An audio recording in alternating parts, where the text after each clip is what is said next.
Abela no Kaini Isabatha Jehova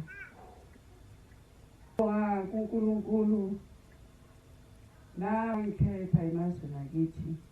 yathi malisakazwa leli lizwi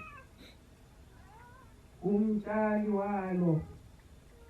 osebenza ubusuku nemini ongalali uhambela amagumbi omane omhlaba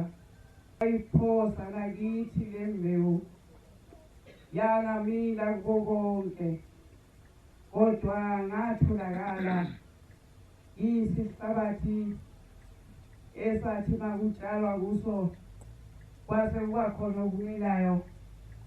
kwase kusizakala nalabo ekungamilanga litho kubo endlini yakethu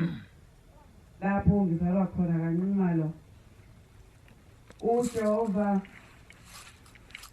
angithanda ngoba ngakwazi nami ukulalelisisa uma kukhulunywa le ndaba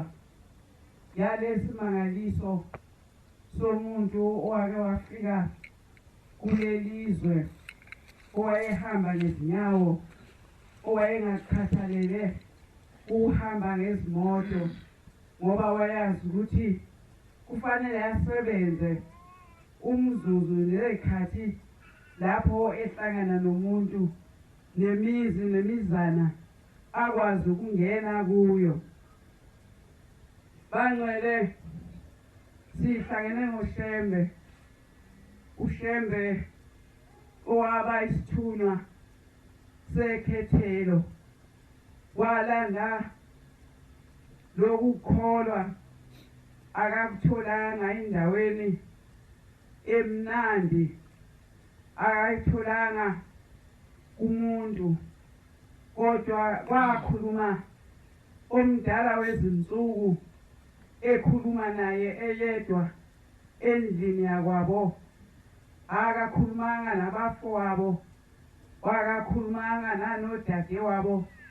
akakhulumanga nanamakhosi akhe nanonina wayesaphila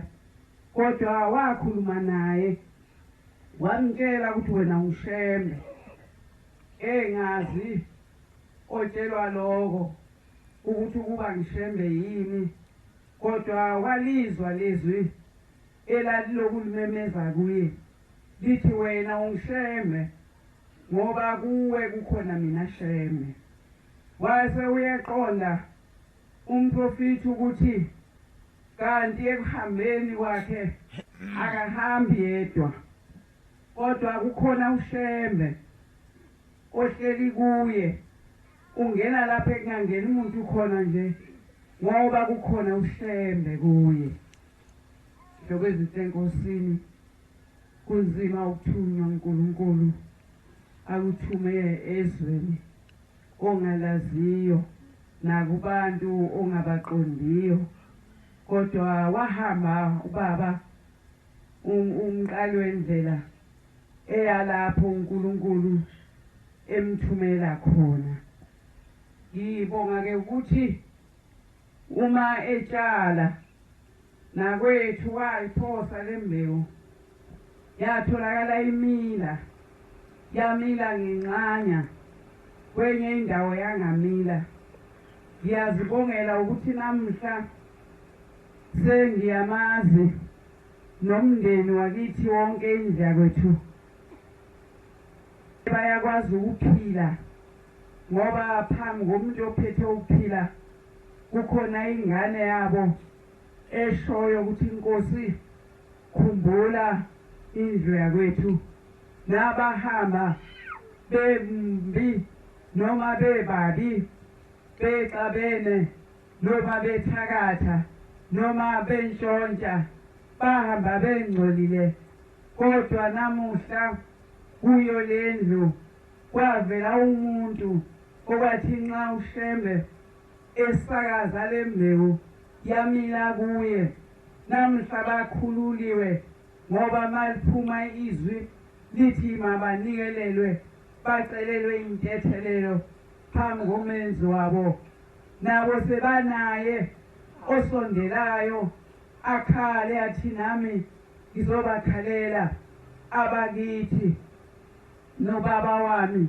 ongizalayo ezonweni zonke abazenzayo. Namuhla abakhululwe ngami bese ngikhipha umnikelo ngokubeka, bese ke ababonile, bese ke onqumalo limemeza izwi lithi abaphume lapho ababoshwe khona, ngoba umntwana wabo owalalela ushembe usebacelele intethelelo, usewukhiphile umnikelo wokuncenga kuJehova. Bese bayaphuma ozwide kalanga, bese bayoguqa bafike phambi komenzi wezulu, bafike phambi kwaShembe isithunywa sezulu, bathi siyacela ukuthi lo mntwana aphile, zinqotshwe izitha zakhe, ngoba usiphuzisa amanzi okuphila, ngoba akazange asikhonze kodwa usikhiphile ejele lokukhonzwa, ejele lomsamo. Bese bengicelela, bese ngithi mangikhala ukukhala kwami bese kuyazwakala, ngoba bakhona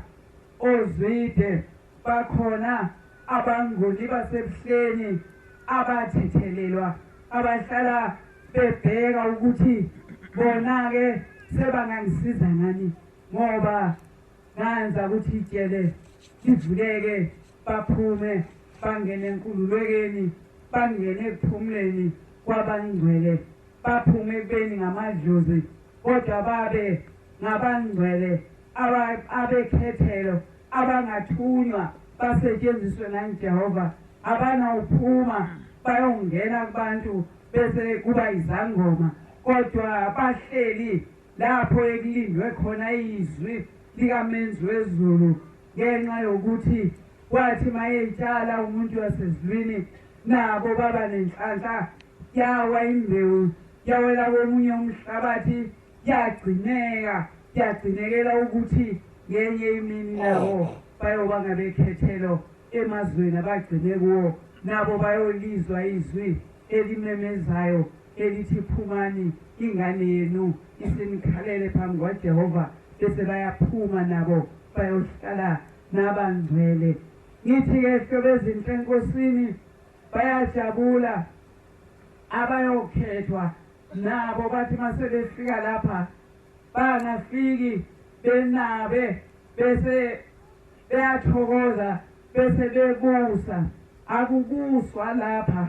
akukaze kuke kubuswe uma uyazi indaba kaNkulunkulu, uma uyazi indaba yakho wayizela. Kodwa kuyawuthi uma umuntu eselapha abese wakhumbula amanikiniki asendlini yakwabo nasemazweni akubo, abese uyabuka ukuthi kodwa ngoba sengifike lapha phambi komenzi wezulu ngingalenzelani izwe lakithi, ngingenza njani ukuthi umndeni wakithi ukhululeke nami njengoba ngilapha ngibe ubhoko oluyodondolozela abangcwele sebegeziwe bengabakithi nabendawo yakithi. Yisiphi isililo esiyonqotshwa ngami khona lapho engihlala khona? Ikhona yini indaba engiyixoxile noma engiyixoxayo noNkulunkulu? Uma usowuthole isiziba esihle sekhethelo othi mawungena kuso uzwe kuphela konke ukufa, kunqamuka konke ukufa, kuphele ukuhlupheka, kuphele ubuphofu bomoya, uhlala njalo uphakelwa amazwi ayinsindiso yomphefumulo wakho. Ubese uma sowuthola lokho bese uthi sekuphela kwako ubese uyahlala usuyathula uthi ngoba mina sengigezile kulungile kuphelele. Kodwa usazohlupheka ngoba abafunga ngawe phambi kwaJehova abasho ukuthi inkosi nathi siyacela ukuphila, okwathi mayizwi liphuma ukuthi nizawuphila ngabani manje ngoba aniphendukanga esikhathini ekwakufanele niphenduke ngaso, anililalelanga izwi lakudala, anizange nike nimqaphelele umuntu wami oyingcwele owayememeza usuku nemini ethi mesabeni uJehova, ethi mina nezizukulwana zenu. Bantwana basePhakameni, kunjalo kule ndawo esikuyo. Izwi likamezi uma selibuza ukuthi ngoba uzwana manje ufuna ukuphuma kanjani kuleli jele okulo, abese uyasho kuyihlomkhulu athi ngifunga nganangu ngithi uza kukusebenzela aze athathe nendawo eyayizawuthathwa yimi uma ngabe ngalizwa izwi lakho. Ngicela ukukhongozela ngaye. Kodwa uthi masufikile lapha kube subona ukuthi lokuba lapha kwakho kwaba ukuhlakanipha noma amehlakho akwazi ukubona ukuthi lapha kunoNkulunkulu. Kodwa ubanga usakhumbula ngemumva lakho, awubanga usawacabanga amanikiniki owashiye kwenu, awubanga usabakhumbula abakini abahambe phambili, awuzange kukufikela ukuthi ixoxe indaba yabo phambi komenzi wezulu nomhlaba, ukhale phambi kwakhe usho ukuthi inkosi bonile phambi kobuso bakho, sonile sonke. Kodwa baba ngicela ubakhumbule njengale ngane ekuthiwa yakhalela unina, kodwa izwi laze lazwakala, okwathi noma esekhishwa wayibuyelela yena, kodwa ukukhala kwengane kwazwakala. Uyena ongahloniphanga ukukhala komntwana owavuka yiyo leyo nto eyayimuse kule ndawo okwakufanele akhishwe kuyo. Ngithi-ke bangcwele, namhlanjena kule nkonzo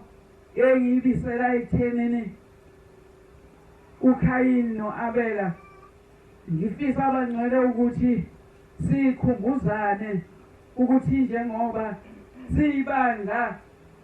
likaNkulunkulu, kodwa sazi ukuthi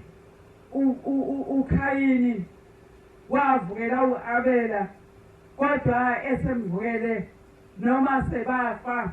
kodwa akafanga nenhliziyo yakhe wayishiya phezu komhlaba, ngoba yahamba yakhasa yaze yafika nalapha isizweni sakithi, yafika nangey'khathi zomprofiti lapho abethi khona uma ekhuluma indaba kaNkulunkulu kodwa wabese evukelwa ngumgcotshwa ayekade emgcobile emgcobela ukuthi akamfakazise endabeni athunywe yona akasebenze naye kule ndima afakaze ukuthi lona uthunyiwe ukuthi manje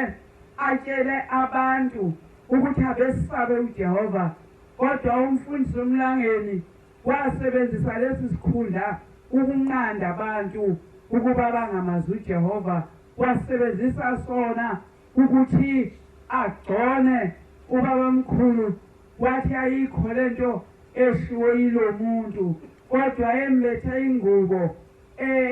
yedili ayembeswe nguye lona asamakhela amabutho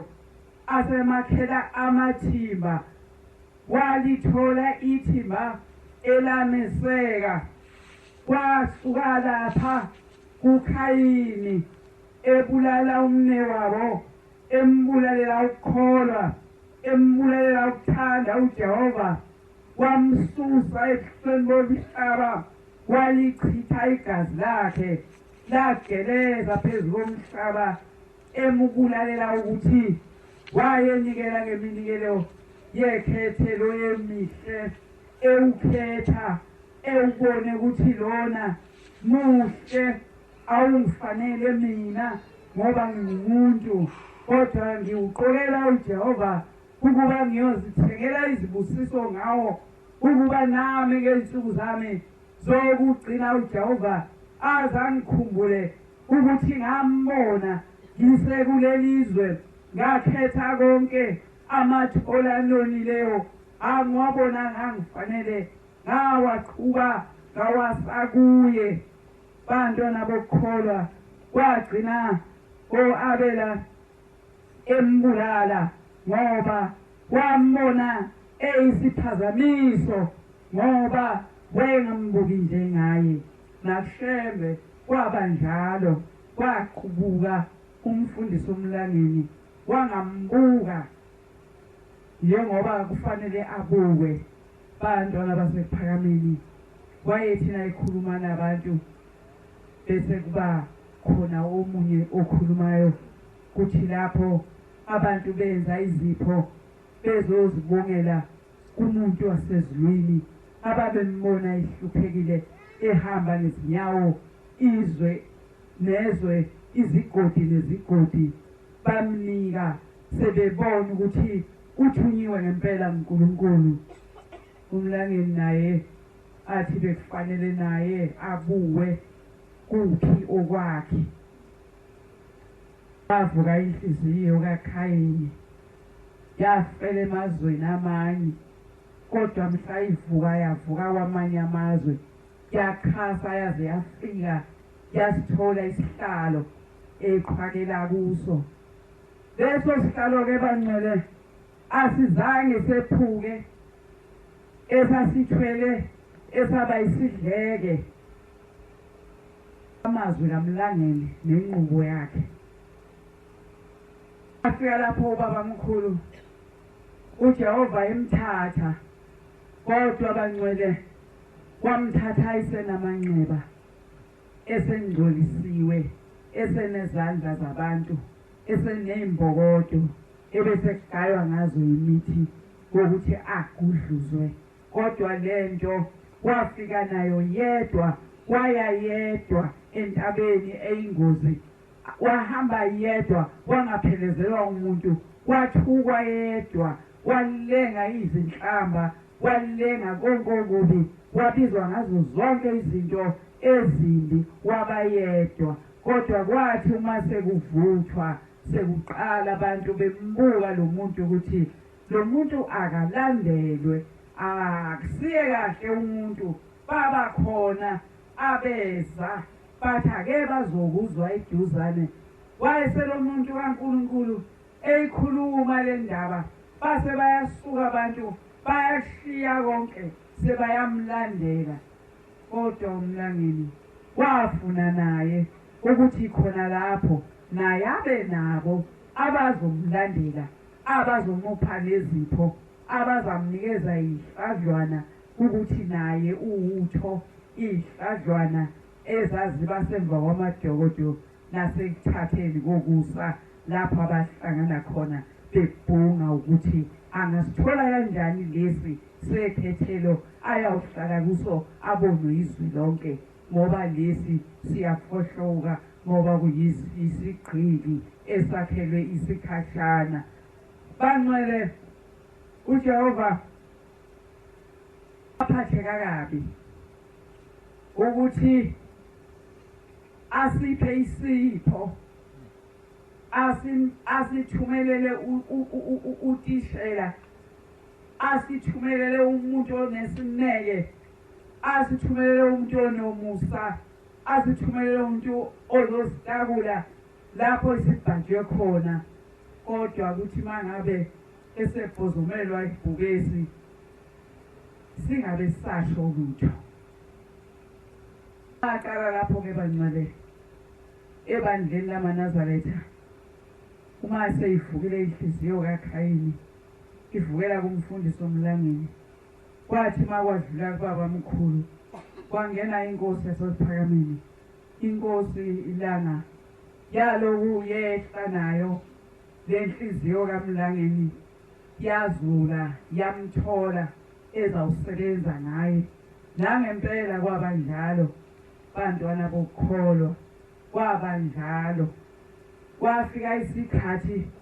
wahamba ubaba ilanga, kwaba inkosi inyanga yezulu, yaphinde yavuka inhliziyo kaKhayini eyavukela uMlangeni, wase naye eseyishiyela abanye, yasebenza nakubaba inyanga yezulu. Bantwana basePhakameni wahamba esenenxeba emzimbeni, inxeba lezandla ezidalwe inhliziyo kaMlangeni enganikelelwanga ngey'khathi ey'fanele, yagcina idale umonakalo. Bantwana basePhakameni yehla yaya kubaba uThimo, yafika nakhona yasebenza. Bangcwele, kutheke kulo nyaka ophelile uma ekhuluma lo muntu wasezulwini, lapha siza kuya esikhunguzweni sikababa ilanga. Kwathi ma eyiveza lento, ngathi ma sithingithi uyisa umqondo wami, ngithi lento lena besikade singayinaki, kufanele-ke manje siqale siyenze ngoba sizoya esikhunguzweni. Ngisho-ke kuyisikhumbuzo senkosi ilanga. Wayesethi cha, akukwazi ukuthi ngingaqala kubaba ilanga, phela lapha kuleli lakithi izwe wafika wasebenza kubaba mkhulu. Manje-ke akuqalwe lapha aqala khona, bese kwehla kuza kwaba ngenzansi. Kwathi-ke ukuthi bangcwele, uma kuyinyanga yomhlangano, niyawuthi ma ufika isikhathi nimkhumbule nangemisebenzi yakhe, nidumisa nibonga ukuba wanishiya emfundisile. Kodwa ukuthi ma iyophela le nyanga bese nihlangana nonke kube inyanga yesililo, nilila kuJehova, nikhiphe umnikelo ongange-100 randi, nithi ngo-50 randi sicela intethelelo phambi kaJehova ukuthi wasipha isipho esingcwele, wasithumelela ozosifundisa. Kodwa kwaba khona phakathi kwethu abamvukela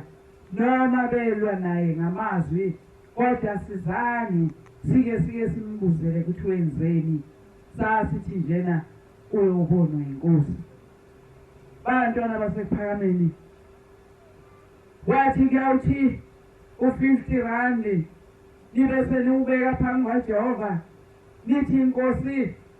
sizocela kuba ukuvale, kungaphindi kwenzeke ukuthi abaholi bangakhuli, kungaphindi kwenzeke ukuthi abagcotshwa bangakhuli, kungaphindi kwenzeke ukuthi nje nenhlalisuthi ingakhuli, kungaphindi kwenzeke nakubakhokheli nakubashumayeli nakubani nje bandleni ongavukelwa umuntu avukelwe inhliziyo kamlangeni bese lowo muntu eshiya ingane zakhe bantwana basephakameni ngoba usho njalo lo muntu wasezulwini wathi lento yahamba yaze yehlele bandleni lonke yagobhoza ngoba lo mfula ungabanga usavalwa yagobhoza kwakungathi into esebhekene nabaholi kodwa niyabona baqedwa imoto bayadutshulwa bayakhwehlela bayafa mabafa lithi kwenziwa yini isililo esabakhona azange kubukwe ukuthi umprofiti wahlukunyezwa ngumfundisi ayemgcobile emgcobela ukuthi akhulume indaba kaNkulunkulu kodwa abangasayikhuluma indaba kaNkulunkulu kwabe sekhuluma esakha amabutho azuvukela ubaba mkhulu kwaseke kuhamba kanjani ngoba ngisho uya emathempelini uyothole ukuthi ukhona umgcotsho ohambile noma umshumayeli kuthiweke sekunesandla khona lapha ngaphakathi esitholakalayo esigudluzelana sekunenkosana esehambile noma umkhokheli noma umhlambululi noma bani nje kodwa mase kulandeleka kuthiwe kukhona isandla esimgudluzile esimbonile ukuthi uyathandeka phambi kwabagcotshwa uyathandeka nasebandleni lesandla sasesizama ukuthi simgudluze leyo nto ke isiyisifo ebandleni lonke lamaNazaretha bantwana bokukholwa namuhla ke kuqala lokho bangcwele usuku lapho sizokhala khona uNkulunkulu usuku lapho esizocela intethelelo ngoba ababekhona ngalezo khathi abazange bake bawusumele lo monakalo akekho wasuma wathi angeke kwenzeke lokho uma ngabe ungamfuni umprofeti ngendlela ubuyele kwakho ngeke sekuvumele kuba kwedelele umholi akamtholanga uwasho njalo kwaze kufika lapho uJehova emthatha khona kwase kusala ke sekuwufuzo njengoba nizibonela nani bangcwele namhla ke sendaweni enjalo bantwana bokukholwa nasemabandleni wonke kukhona lokho noma ungaya emathempelini athile uzayifica lemvunge yomuntu ohambile kodwa sekutholakala ukuthi akahambanga ngoba bekufanele kodwa uhambe ngoba sekukhona abamsunduzayo ukuthi akahambe sizokhala ke bantwana basephakameni sizokhala kuJehova sizokhalela lokho kwaqala sizocela namuhla ukuba uJehova asithumelele ingilozi ezinamandla usho njalo lo muntu wasezulwini uthi mangabe impi inkulu kufanele inqothwe kufanele ukuthi nisho ukuthi inkosi siphe ingilozi ezinamandla ezinonya ezingenantethelelo eziyawubukisa ngabo abathakathi nasempambalweni zomgwaqo eziyophuma ziye lapho basebenza khona zifike zibadilize emsebenzini kuqalwe ngabo ukudilizwa zibachithe nasemzini yabo zibachithe nasemphakathini balile isililo saphakade sizocela izingilozi eziyohlala zibaqaphile njengoba kutholakala ukuthi uKhayini wavukela kumfundisi umlangeni nabanye abefundisi ayishiya kubo inhliziyo yakhe basebenza enkosini ilanga nakanjalo enkosini inyanga yezulu kwabakhona owathola umoya walenhliziyo kamlangeni wasebenza naye ngaloko kusebenza okwakusetshenzwa ngumnikazi wenhliziyo bangcwele sizeke namhla uzokhala kuNkulunkulu asizile ukuzozikhalela thina siphela sikhalela ibandla lonke lamaNazaretha nazo ingane zikababa lezo ezingabaholi sizokhala kuNkulunkulu ukuthi uJehova kayifukamele ungavuki inhliziyo kamlangeni singeke sajabula ukuthi sihleli singamaNazaretha kaNkulunkulu sidumisa bese sizwa ukuthi phakathi kwalezi ingane eziholi ngabaholi khona ebandleni lakwaShembe sekhona esehambile singeke sasho ukuthi ameni singeke sasho ukuthi uyingcwele ngoba siyawubhuquza sikhale nathi sithi Jehova senzeni ngoba asifisi ukuba bashabalaliswe isandla sikaMlangeni asishiyela saba yifa labo abanenhliziyo ezinocucuza ezingafuni ukucuthwa futhi ngithi ke bantwana basephakameni namuhla zizawufika ithunywa azawufika amabutho kuzofika umbutho wezokuphepha kwasezulwini namhlanjena kuzobekwa unoxhaka ozawubekelwa bona labo abangalale busuku abahlala becabanga ukuthi bangahliphiza kanjani ukuthi kungabe sakhulunywa ngoJehova bangenza kanjani ukuthi bawucime lomlilo njengoba besebewucimile ekhaya esibuya kulo batshaliwe ukuthi bazowucima lomlilo kodwa namhlanjena uthi uJehova omba igodi akungene yena kulo sizosho njalo sithi sicela lezo ngilozi ubaba akasithumelele noma inkosi ilanga ayisebenze njengoba yasebenza ezweni lasevenda lapho kwakubuthene khona amabandla ngoba wonke amabandla noma ungayaphi uyomfica umthakathi wakhona yonke imizi noma ungaya kabani isizwe nesizwe indlu nendlu inomthakathi walapho akekho ongasho athi yena akekho umthakathi wakwabo wonke umuntu unomthakathi wakwabo lapho eke kuthi noma enikezwa ukudla angakudla khululeke abambe isiguqo kodwa kukubo engithi ke bangcwele namhlanje sizosho njalo sizothi uNkulunkulu akasiphephise naloku basizawuthi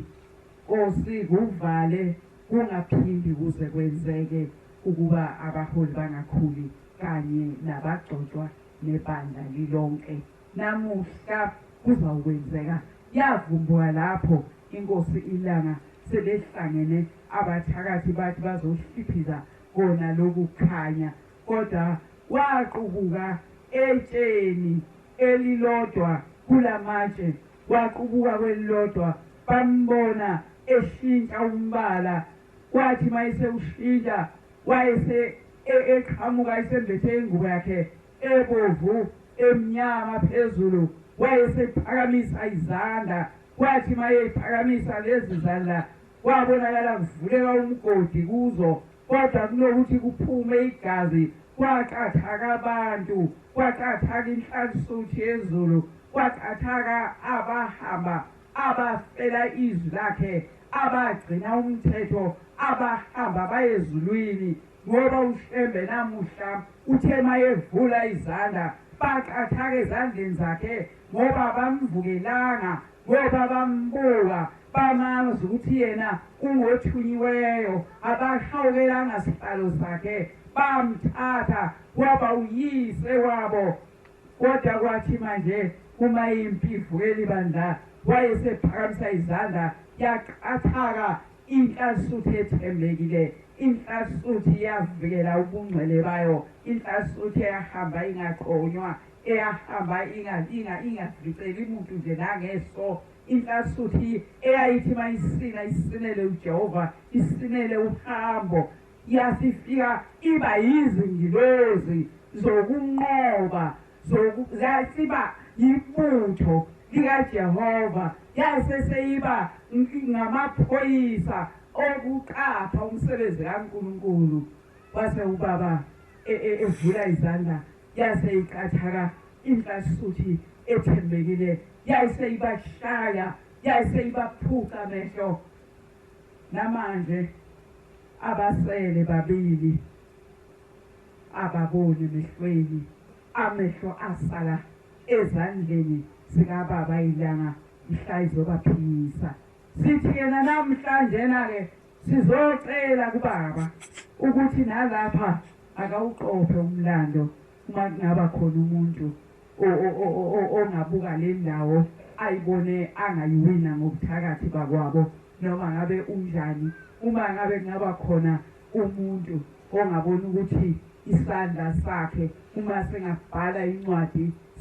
sibhale amagama abantu ekufanele bafe bese egijima ezoyigqiba lapha ethempelini ethi lezi zilwane ziyawamemeza amagama bayofa baphele aphinde abhalenye.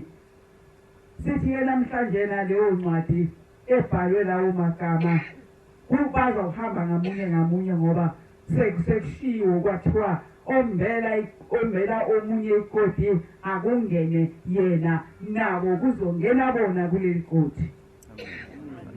Akukho umuntu akusewuphinda kwenzeke washo njalo umuntu wasezwini ngayixoxa le ndaba sisepha indane ukuthi usho njalo wathi akusewuphinda kwenzeke ukuthi kufe oKhayini kufo Abela wathi sekuyofa bona oKhayini abanenhliziyo ezinamabutho alwa noJehova.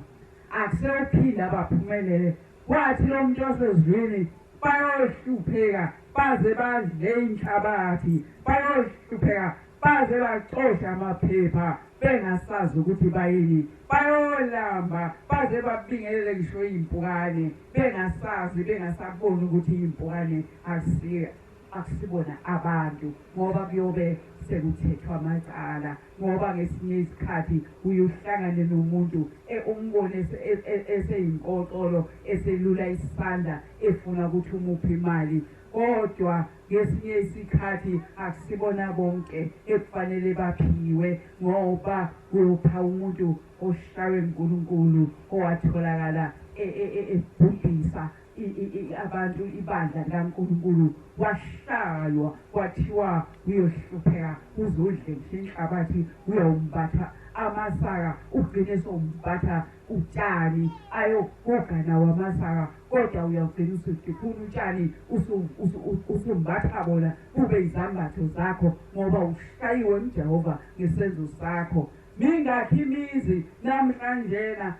abakhalayo abantu zingakhi ingane ezingasenabo yise ezingasafundi ngenxa yalaba bantu ababhala incwadi ababhala amagama abantu bese kuyenzeka bese inkosi yabo iyababiza laba bantu ngoba bayibhala nje le ncwadi abayibhaleli yena uShembe kodwa babhalela inkosi yabo abasuke sebeyiqokele le ndawo esuke sebeyibekele izihlalo ukuthi nayo uma sebafuna ukuthi kufa umuntu bayawuhamba bayoguqa kuyo ukuthi manje ke akabe uba nakafe uyasiphazamisa. Ngisho ukuthi bancele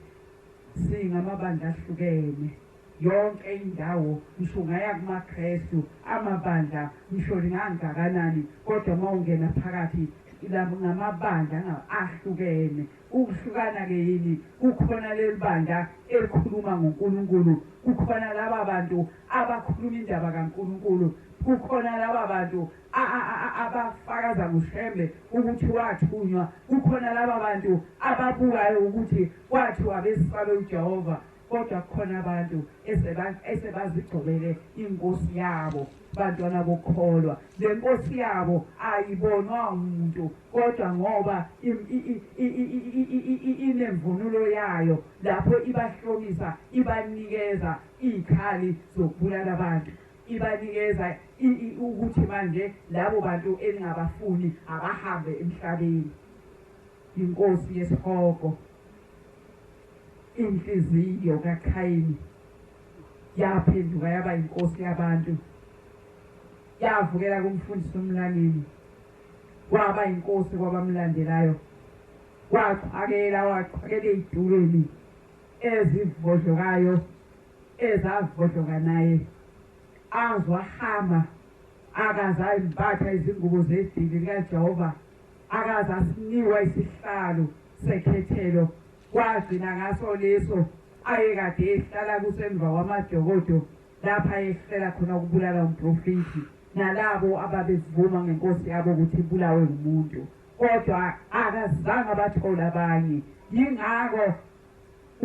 inkosi yophakama yavula izandla kwaqathaka inhlasuthi lokho kwakusho ukuthi abazange bavumelane naye bonke wathola labo abathile nanamuhla kusenjalo bangcwele noma ungaye ebuhleni noma ungaya ethembezile noma ungaya konke amabandla ngamaKristu kunjalo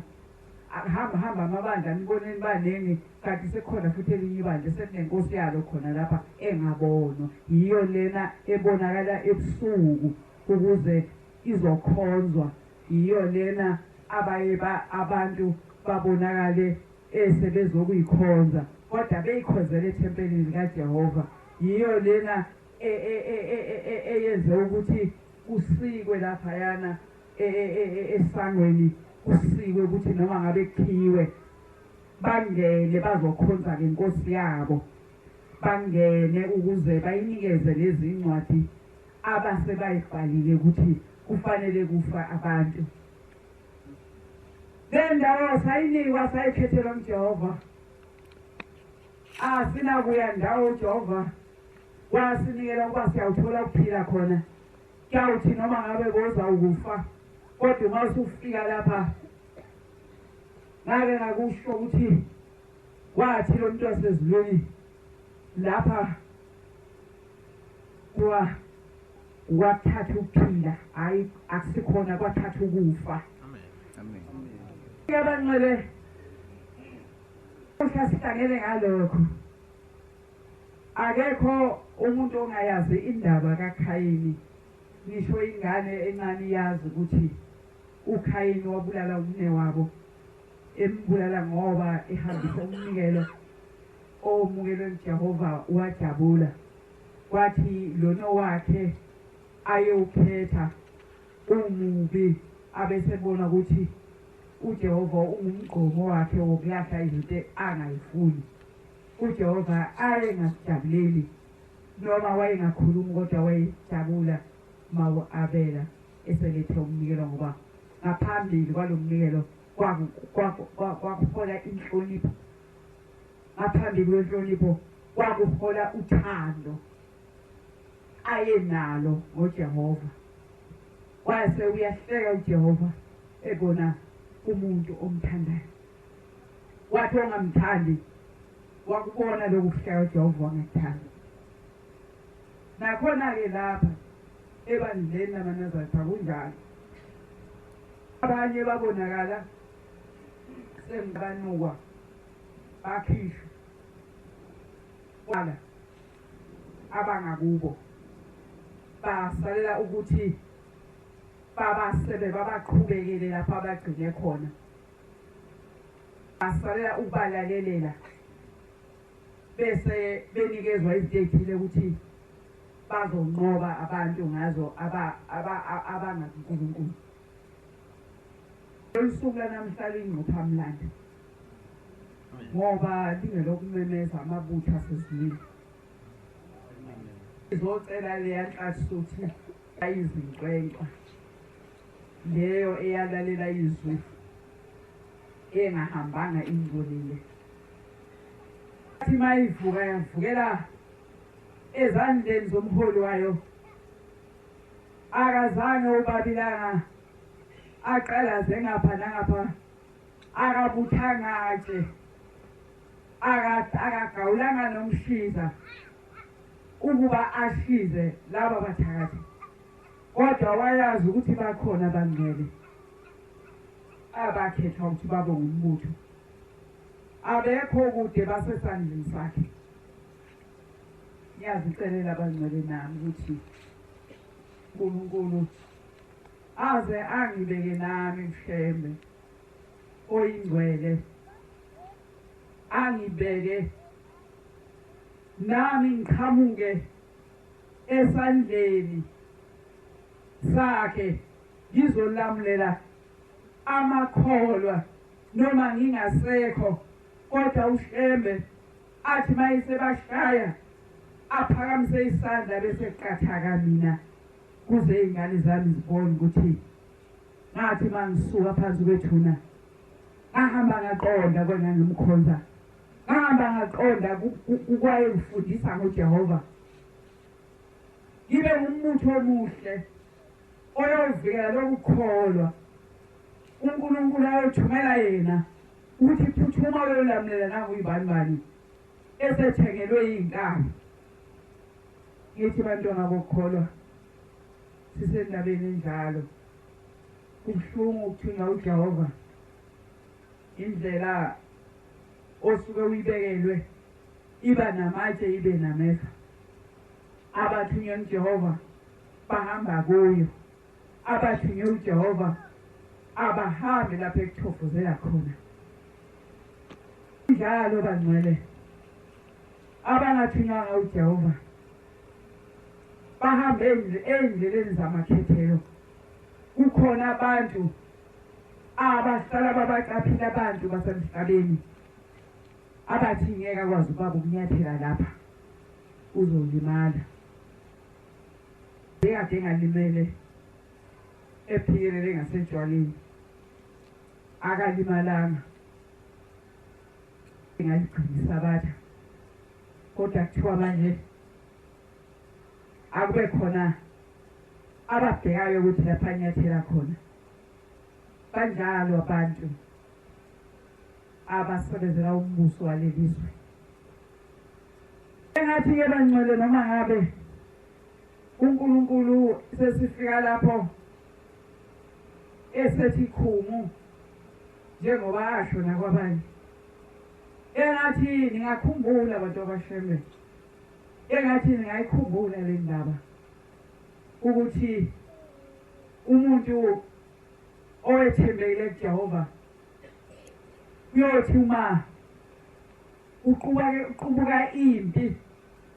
eyobe ivukela ibandla kodwa ushembe uyawuphakamisa isandla bese kuvuleka umgodi bese uqathaka wena ubosebenzela uNkulunkulu bese ucima umlilo obese wokhelwe uzoshisa amakholwa uzobulala abantu sebenza enkosini lolu suku lokuba sihlehlele kokwakudala bantwana bokukholwa cela nami ukuthi amehlo kamfundisi uMlangeni yeyithunywa zimqindizise ngoba yabona kathi akacinizana akaze aqineze akahambanga futhi nawo la lifikele izwi lathi asinikelele ukuba uMlangeni angafukeli kithi sake manje nangoke ngasavukeli nasekuphakameni lapha afika khona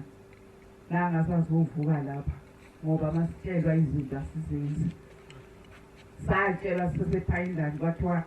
asimnikelele ngoba babembona ukuthi sowuseduze usesiqinile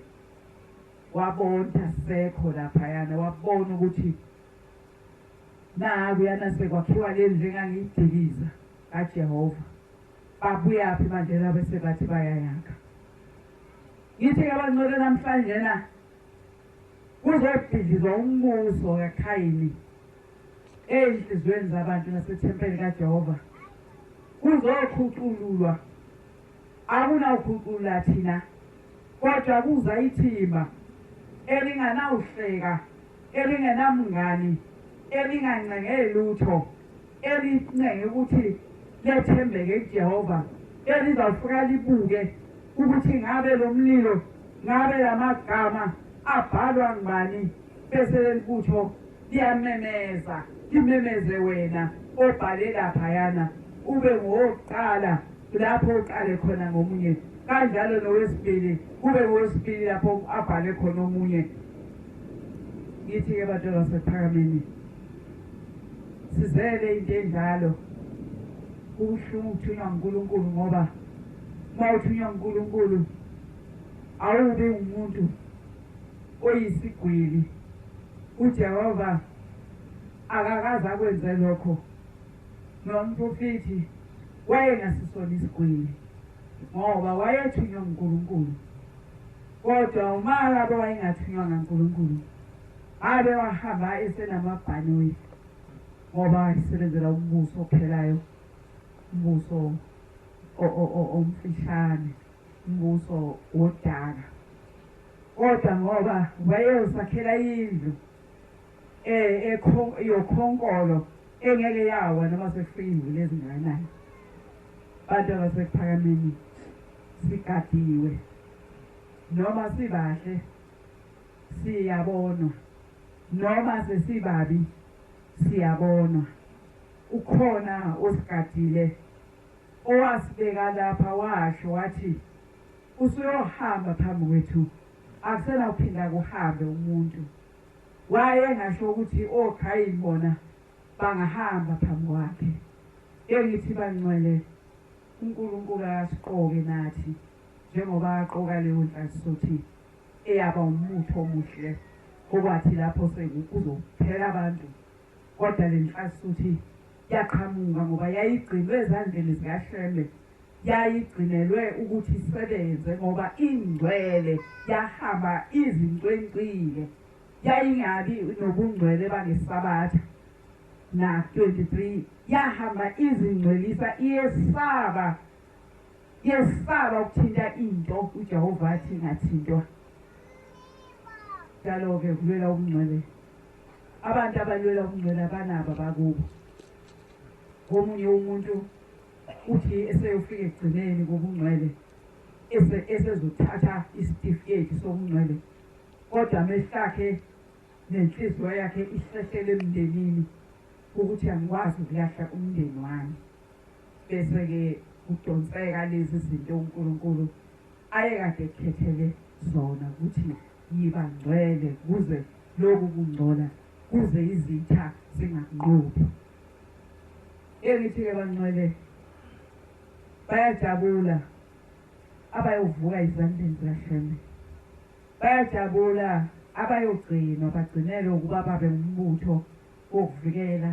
lento kaNkulunkulu. Lo mlilo ungacishi, uvuthe naseyizulwaneni ngezulwane, njengokusho umprofeti ethi asimesaba uJehova thina nezulu zezulwana zethu kuze kube phakade sesaba uJehova. Uma-ke singabami esaba uJehova, ngubani umuntu ongabhala amagama ethu awabhalele umkhovu? Thina sibhalele uJehova. Umuntu enomkhovu wakhe ebese ebhala amagama ethi la magama lawa ngabantu ekufuneke bafe, ube kade ezosihlula ngani thina sibhalele uJehova sicela ukuthi asisindise? Uzosehlula ngani uma ngabe sizincwencwe ey'ntweni uNkulunkulu ethi akayifuni? Siyibandla lekhethelo, saqokwa emathunjini omama bethu njengoba silapha, kwashiwo emazulwini, sabalwa ukuthi lona nalona nalona bazawuba kunayo indawo lapho ekufanele ukuthi khona makufika umuntu ozofa abese angasafi aphile. Uma kufika umuntu ohluphekile kuphele ukuhlupheka, angene naye ekubuseni okungcwele. Ngithi-ke abantwana basekuphakameni, njengoba silapha asizanga ukuzobusa, asizanga asibona nje abomkhovu, siyibandla likaJehova.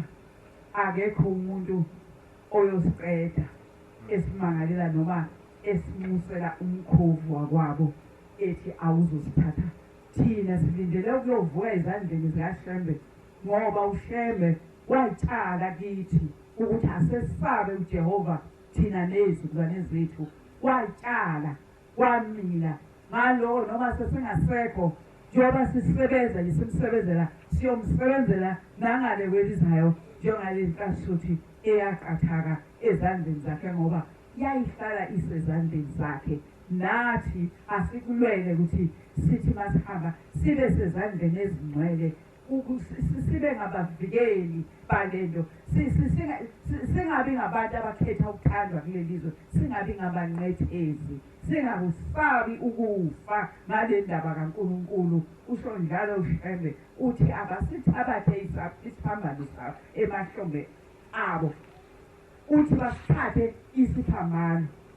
emahlombe abo basifele isethembiso abasethenjiswayo asibeke yilabo sibhekane ngqo nomkhovu obhalelwa yena ukuthi akagudluza abantu sibhekane ngqo nomubi nenhliziyo eyahamba yasala yase ihamba imila lapho ekumile ngakhona thina sakhethwa asizange sizikhethe lapha njengoba silapha njena le ndawo sayinikwa asizithathelanga sanikwa kwathiwa nina bekhethelo ninenisazi ukuthi uJehova wadala izulu nomhlaba ninenivume ukumesaba uJehova nizawuhlala lapha ngalawo nje mazwi ngithi angeke senzeke lutho kancwele ngalawo mazwi ngithi yiloko uNkulunkulu wasephameni abengiphathise kona kuba ngwedlulise kwabangcwele bazilungele bakulungele ukuba siyokhala kuJehova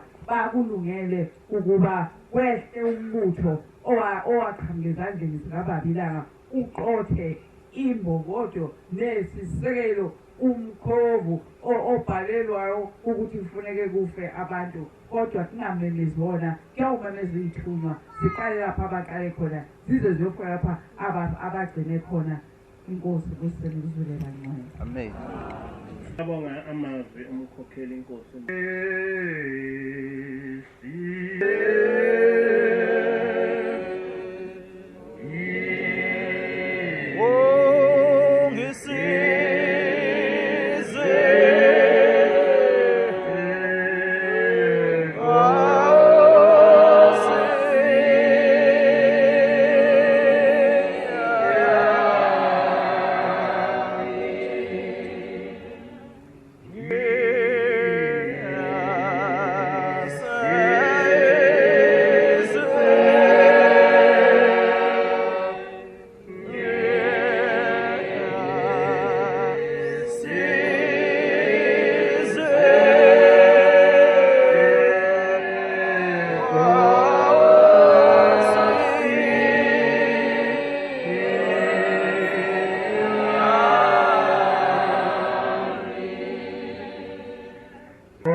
Asma,